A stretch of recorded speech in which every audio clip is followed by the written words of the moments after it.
দেখতেছেন এই যে আমাদের মুরব্বী, আমাদের এলাকারই নাম ইয়াকুব ভাই।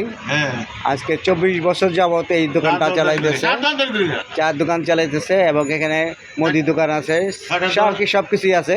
সেই দোকান থেকে আপনার বর্তমানে সে মাসে আয় করে প্রায় 1,20,000 টাকা, 1,20,000 টাকা। ভালো ইনকাম তার। দেখেন দোকানটা সূচনার সাথেই পাশে দোকানটা। তার ভালো ইনকাম। তার একটি ছেলে, মনে হয় 2টা মেয়ে, সবারই বিয়ে শাদী হয়ে গেছে। এখন মুরব্বী দেখেন, এখনও মুরব্বীর দেখেন চেহারাটা দেখেন কত সুন্দর, চল করতেছে, আবার ড্যান্সও দিতেছে। খুশি দেখে মানুষ যখন তার মনে ফুর্তি থাকে থাকে তখনই কলম সে আনন্দ উল্লাস করে। কারণ তার এই দোকানটা আমি ঘুরে ঘুরে দেখানোর চেষ্টা করতেছি। দেখেন কত সুন্দর। এখানে একটা পানির এই দেখেন, ওই যে তার নাতি, ওই যে তার নাতি, ওই যে তার